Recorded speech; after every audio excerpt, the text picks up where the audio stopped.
नमस्कार सगळ्यांना. पहिले मराठीमध्ये करू आपण, नंतर हिंदीमध्ये करू. तर 6 जूनला आपण सगळ्यांनी पाहिलं, दिल्लीच्या जंतर मंतरवर हजारो लोक आले होते काँग्रेस जनता पार्टीच्या शांतीपूर्ण आंदोलनासाठी. याच्यावर एक गोष्ट तर सिद्ध झालेली आता की या देशाचा जो तरुण आहे, जो युथ आहे, तो आता घाबरणार नाहीये, तो आता मागे सरकणार नाहीये. नीटच्या परीक्षेत आतापर्यंत 6-7 विद्यार्थ्यांनी आत्महत्या केलेली आहे. सीबीएसईचे जे 17 लाख स्टुडंट्स आहेत त्यांचं फ्युचर अफेक्ट झालेले आहे. एसएससी जीडीचे अजून 16 लाख स्टुडंट्स आहेत, त्यांचा फ्युचर अफेक्ट झालेला आहे. असं एकंदरीत पाहिलं तर आपण एसएससी जीडी, नीट, सीबीएसई आणि सीयूईटी हे स्टुडंट जर बघायला गेले तर 1 करोड पेक्षा जास्त स्टुडंटचे फ्युचर अफेक्ट झालेलं आहे. तरीही याची जिम्मेदारी घ्यायला कोणी तयार नाहीये. त्यासाठी आम्ही 6 जूनला जंतर मंतरवर आंदोलन केलं होतं आणि आम्ही डिमांड केली आहे की धर्मेंद्र प्रधान यांनी तुरंत रेजिग्नेशन दिलं पाहिजे. कारण की जिम्मेदारी घ्यावं लागलं. देशातले 5-6 स्टुडंट जे उद्या जाऊन डॉक्टर बनले असते, ज्यांनी दुसऱ्यांचे प्राण वाचवले असते, आज त्यांना त्यांचा जीव द्यावा लागलाय. कशामुळे? सिस्टमच्या फेलियरमुळे. तर याची जिम्मेदारी कोणतरी घेतली पाहिजे. त्यासाठी आम्ही सांगितलेलं की धर्मेंद्र प्रधान यांनी शनिवारपर्यंत राजीनामा दिला पाहिजे. राजीनामा जर नाही झाला तर आम्ही देशव्यापी आंदोलन सुरू करणार आहे आणि त्याची सुरुवात उद्या पुण्यापासून सुरू होणार आहे. पुण्यात उद्या 4 वाजता आम्ही आमच्या शांतीपूर्ण प्रोटेस्ट करणार आहे आणि त्यानंतर आम्ही लखनौ, अमृतसर, जयपूर, बँगलोर इथेही आम्ही प्रोटेस्ट करणार आहे.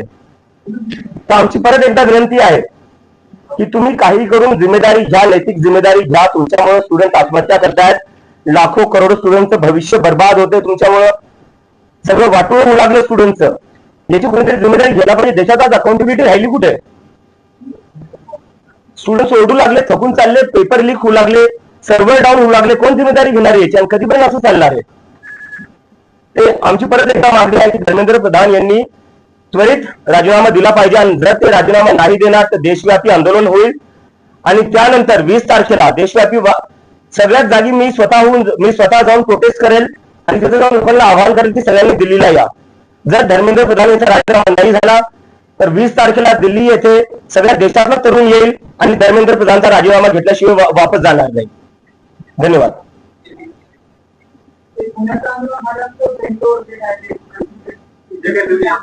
एकदा मी हिंदी थोडून घेऊ आता.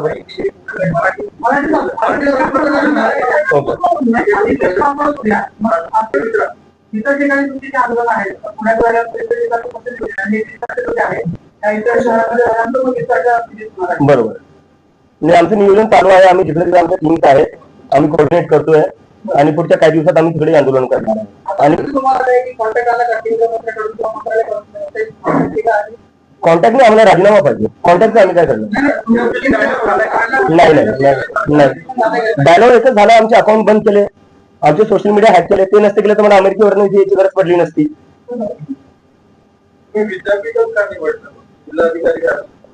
विद्यापीठात काय प्रॉब्लेम असेल? नाही, प्रॉब्लेम काय?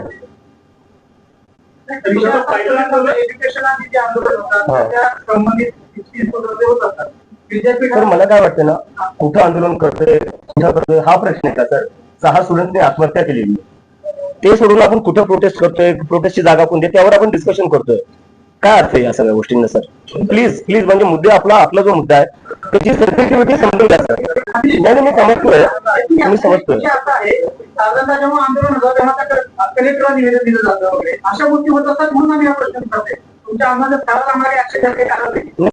बरोबर, परमिशन भेटलेली आहे, तिथे काही प्रॉब्लेम नाहीये.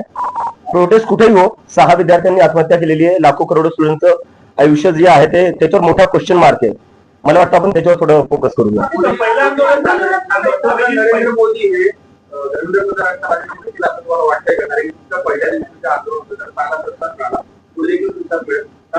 मला असं वाटतं जर ते रशिया युक्रेनचं वॉर थांबवू शकतात तर राजीनामा ते घेऊ शकतात. आम्ही 20 तारखेला आता दिल्लीत जाणार आहे. आज त्याच्या आधी आम्ही देशभर आंदोलन करणार आहे. हा, आम्ही आता परत सांगतोय 20 तारखेला दिल्लीत होणार आहे. आधी त्याच्या आधी आम्ही देशभर आंदोलन करणार आहे. काय फरक पडला, काय बदल झाला, लोकांचा तुम्हाला पाठिंबा वाढला? पहिल्या आंदोलनानंतर काय काय झालं? काँग्रेस जनता पार्टीमध्ये कसं बदल येते? पहिल्या आंदोलनात तिथं जाऊन मला कळलं की देशभरातून तिथं लोक आलेली होती. म्हणजे सिक्कीमवरनं लोक आली होती, जम्मू काश्मीरवरनं लोक आली होती, केरळावरनं लोक आली होती, तमिळनाडूवरनं आली होती, काही लोक ओडिसावरनं आली होती, बंगालवरनं आली होती. आणि त्याच्यानंतर त्यांचं असं झालं की आता हे देशभर वाढलं पाहिजे. म्हणजे मला तिथं भरपूर जे सगळे तरुण जे आलेले होते देशभरातून, त्यांनी मला सांगितलं की तुम्ही देशभर करा. आणि त्याच्यामुळे आम्ही आता वेगळ्या वेगळ्या राज्यात करणार आहे.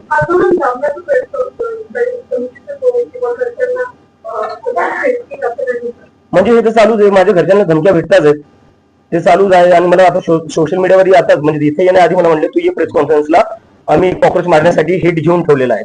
तर अशा प्रकारच्या धमक्या चालू आहेत. आता म्हणजे मला कळत नाही की अजून सरकारला कशाची वाट बघते. स्टुडंट्स आत्महत्या करताय, 1 करोडपेक्षा जास्त स्टुडंट्सचं फ्युचर अफेक्टेड झालेलं आहे. अजून म्हणजे काय करावं लागणार आहे सिरियस व्हायला तुम्हाला? म्हणजे सिरियस कुठं ना कुठं व्हावंच लागणार आहे. घेत नाही, दॅट इज अब्सोल्युटली राईट.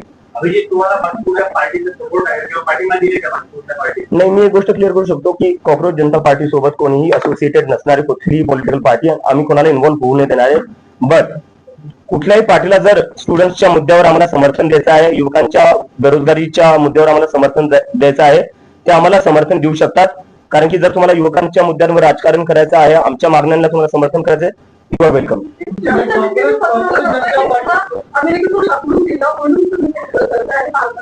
अमेरिकेतून मला हकलून दिलं असतं, माझ्या हातात हातकडे असल्या तर बाबासाहेबांचं पुस्तक नाही.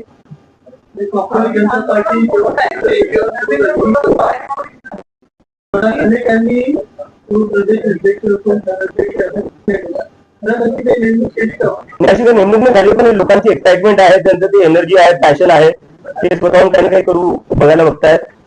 So I really respect that passion. आपण आम्ही लवकरच आमच्या फॉर्मल बॉडीज पण अनाऊन्स करू.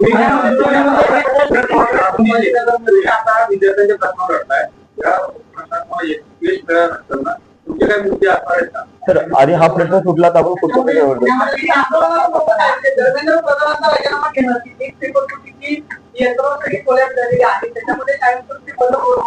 सरकारनं परत परीक्षा घेतली आणि परीक्षा घेताना सांगितलं की आम्ही सीसीटीव्ही बसवू, सगळ्या हवाई रस्ते जे आहे ते घालू.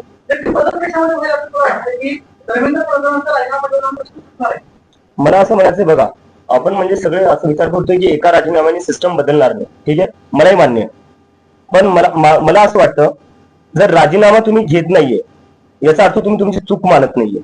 जोपर्यंत तुम्ही चूक मानणार नाही तोपर्यंत गोष्टी तुम्ही ठीक कसं करणार? काही खराब झालंय ते आपल्याला आधी ऍडमिट तर करावं लागेल ना, एक्सेप्ट तर करावं लागेल काय खराब होतंय. जर आपण एक्सेप्टच करायला तयार नाही की सिस्टम खराब आहे, जर आपण रिस्पॉन्सिबिलिटीज घ्यायला तयार नाही की सिस्टम खराब आहे, तर सिस्टम मग ठीक कसं करणार? राजीनामा is the first step towards that. तुमच्या आंदोलनावर असा आरोप होतो की त्याची तुलना आंदोलनाची होते, त्यावर तुमची काय प्रतिक्रिया आहे? दिल्लीत मी अमेरिकेवरनं आलो, मी तसं स्टेजवर गेलो, म्हणजे तिथं स्टेज इन होता. खरं सांगायला गेलं तर सगळे लोक स्वतःहून आले होते, काय पैसे देऊन आणलेले होते, तुम्ही पाहिलं असेल. मी कुठून काय करणार आहे? मी तर स्वतः एक स्टुडंट होतो अमेरिकेत. तर हे सगळे जे आहे ना म्हणजे डिस्ट्रॅक्ट करायच्या गोष्टी चालू आहे. मला वाटते जे लोक असे आरोप लावतायत त्यापेक्षा जर तुम्ही खरंच जर स्टुडंट्सचे प्रॉब्लेम सॉल्व्ह केले असते, नीट पेपर फुटी जी झाली त्याच्यावर थोडं लक्ष दिलं असतं, सीबीएसई मध्ये जे झालं त्याच्यावर लक्ष दिलं असतं, तर आम्हाला हे सगळं करायची गरजच पडली नसती. दिल्लीमध्ये आंदोलन करताना तुम्हाला देशातल्या इतर अनेकांनी पाठिंबा दिला, ते तुमच्यासोबत झालेले होते. पुण्यामध्ये आंदोलन करताना असे पुण्याचे कोणते घटक आहेत, कोणते व्यक्ती आहेत ते तुमच्या आंदोलनाला तुम्हाला सपोर्ट देण्यासाठी आलेले आहेत? आता आंदोलनाचा आयोजन करताना तुम्ही कोणाचं कॉन्टॅक्ट करतात, तुमची चर्चा करतात, मंडळी कोण आहे ते तुमच्या नाही, पुण्याचे जेवढे काही स्टुडंट्स युनियन्स आहेत ते सगळे एमपीएससीचे असो, पुणे युनिव्हर्सिटीचे असो, ते सगळे आमच्या सपोर्ट मध्ये आहे. बाकी आम्ही एक लवकरच प्रेस रिलीज मध्ये बाकी सगळे इन्फॉर्मेशन टाकून देतो.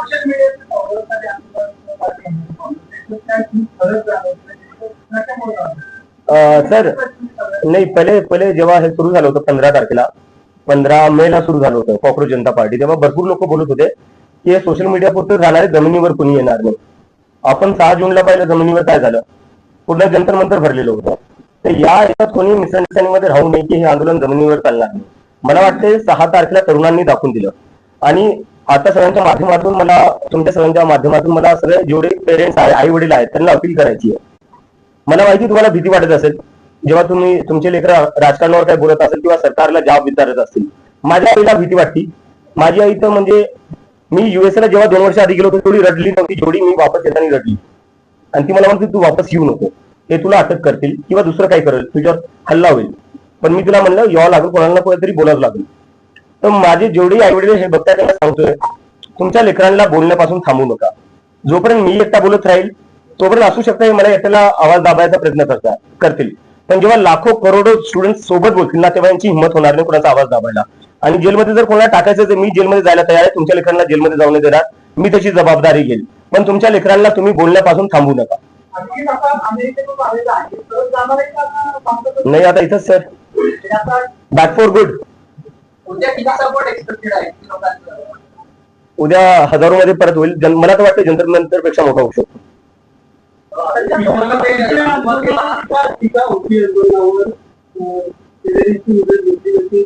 कशाची कशाची आज पत्र देखील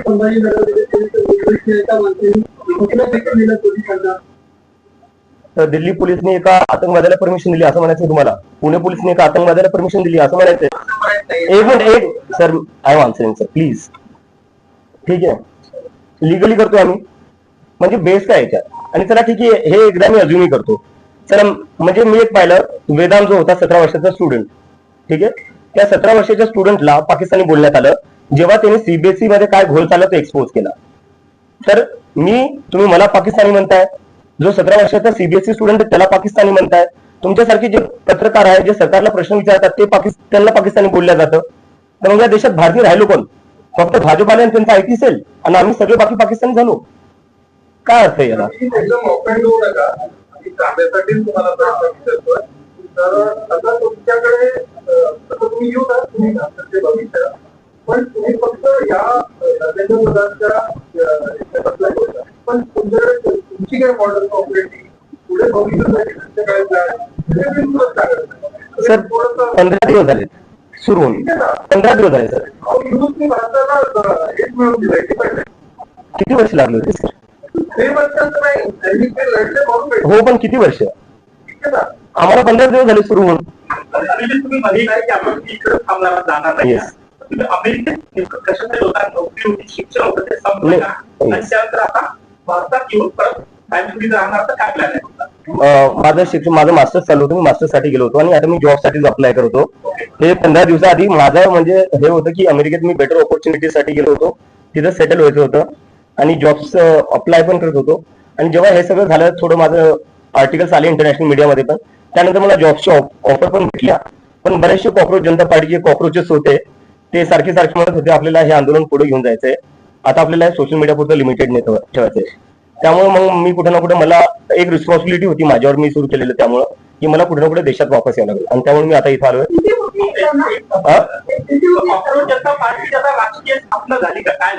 नाही, ही एक मुवमेंट आहे सर, ही एक मुवमेंट आहे. आणि मी परत तुमच्या सगळ्यांना रिक्वेस्ट करतो, मी ओपन नव्हते सर, मी रिक्वेस्ट करतो कारण 15 दिवस झाले. 15 दिवसात तुम्ही कसं आमच्याकडून अपेक्षा करू शकता की आमच्याकडे सगळ्याच प्रश्नांची उत्तरं असू शकतात किंवा आमच्याकडे पूर्ण सिस्टम तयार असू शकतं? नाही, नक्की करू सर. पण दुसरा प्रश्न वेगवेगळ्या चर्चा होतात, नागरिकांना काय विचार करतो? नाही तसा तर म्हणजे नेमका विचार नाही, भारताबद्दल चर्चा होती कारण की अमेरिकेत बघायला गेलं की अमेरिकेची जी आयटी, हा खूप चांगला प्रश्न विचारला, याच्यावरून मला आठवलं. अमेरिकेची जी आयटी आहे, आयटी इंडस्ट्री, ते सगळे भारतीय चालवतात. सिलिकॉन व्हॅली जी आहे तिथे सगळ्या मोठ्या मोठ्या पोझिशन्सवर सगळे भारतीय आहेत. अमेरिकेत जर हायेस्ट पेइंग कम्युनिटी कोणती आहे ती भारतीय आहे. तर असं नाही की आपल्या देशात टॅलेंट नाही आहे, आपल्या देशात खूप टॅलेंट आहे. आपल्या देशात टॅलेंट इतकं आहे की युरोप असो का अमेरिका, तिथे सगळ्यात हायेस्ट पेइंग जॉब्स जे आहे ते भारतीय ना भेटतात. पण आपल्या देशात काय होत आहे, आपल्या देशात ती ऑपॉर्च्युनिटी आणि प्लॅटफॉर्म का नाही भेटत आहे जो बाहेर देशात भेटतोय?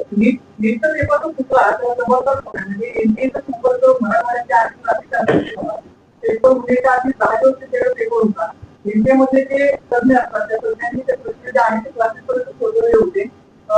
हे नक्की गरजी कशी झाली? जे सरकारचे सिनियर आहे की इंडियामध्ये याच्यामध्ये तुमचे आहे त्याच्यामुळे कर्मचारी आणखी गोष्टी करावायच्या. सरकारच्या आतल्या लोकांशिवाय कोणतीच गोष्ट लीक नाही होऊ शकत. आणि मला वाटतं त्यामुळे एज्युकेशन मंत्रालयात थोड्या दिवसाआधी आग लागली होती. आता मला आता निघायचे, हिंदीमध्ये मी करतो.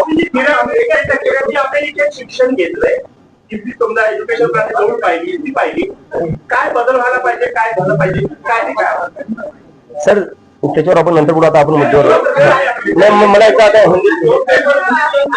हिंदी हिंदी हिंदी मी हिंदीत बोलतोय. मला